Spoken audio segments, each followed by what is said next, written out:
Hi there! Today I'm going to show you how you can grow pea shoots. It's really simple to do, so let's have a go. Okay, so I'll put you down here so you can see. Okay, so the first thing I did was I bought a box of these dried peas.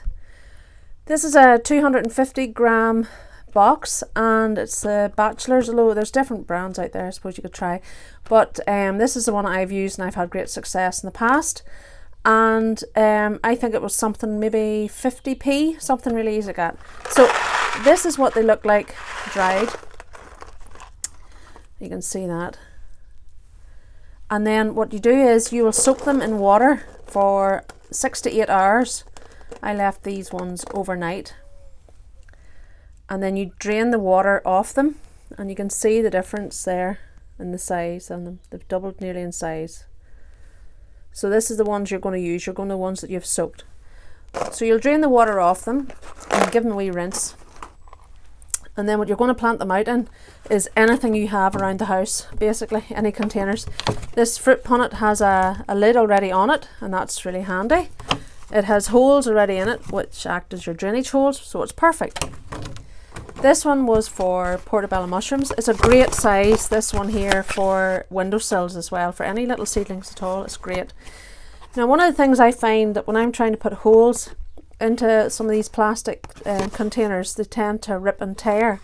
So what you can do is actually put a wee ball of Play-Doh or blue tack, something like that, and put it in underneath where you want the hole, and then put your knife or your scissors through, and that can stop it from splitting.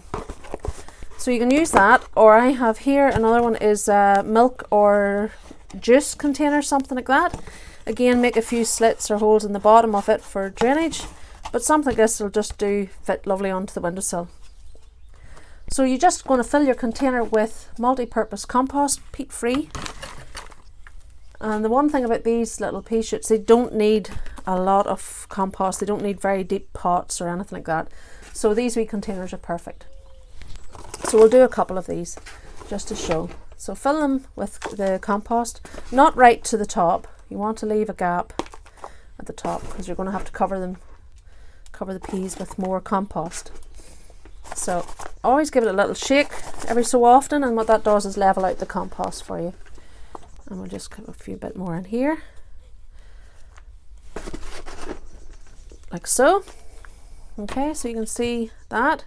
And then what I do is just take the back of my hand and very gently just sort of level that out with your hand, and it firms it a wee bit as well. And that will give the seed something to push against. Okay, so that's just leveled out a bit. Again, I like to use a squirty bottle. I find it's great, especially when working with seeds. But it would work. There we got it going now. So I'm just going to give that a little damp down with the water, like so. And then with these, you don't have to worry about being very particular. You don't need to worry about spreading them out. As long as it's just, I always have a single row of them as such. You don't want to sort of double up. And they can be pretty close together because you're going to, they're not going to grow to full size plants or anything. So you're just going to keep snipping these off. So there we have the peas in place.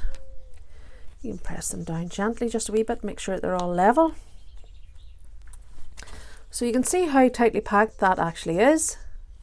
And then you're going to take a wee bit more compost and just basically cover them up, like so. And again, you're going to take your hand and just gently press down, and this gives the shoots something to push up against as well.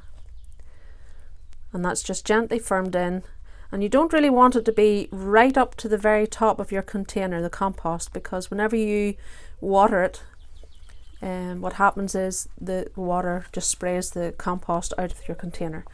So that's that slightly firmed down now, and we'll give it another little soak with our water. And that's one of the things you must do, is try and make sure that you don't let the compost dry out. Now this one comes with a little lid on it, so it's perfect.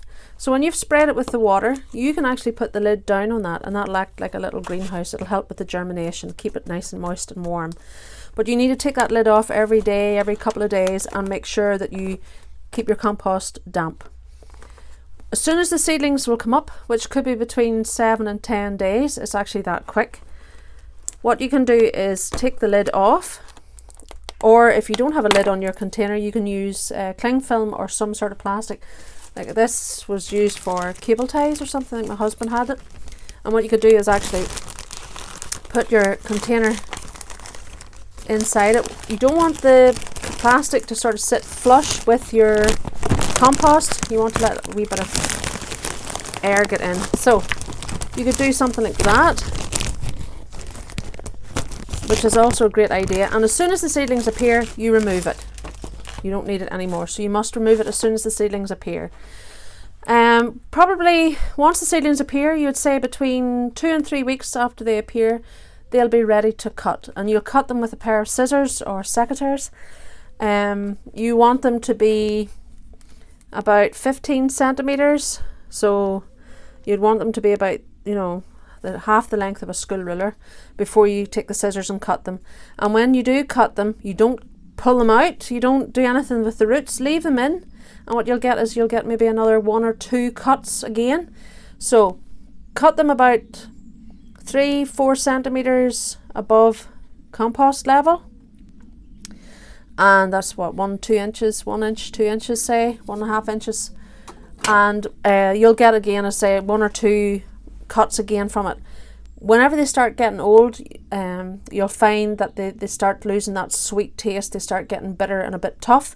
What you can do then is put this into your compost. And that is it.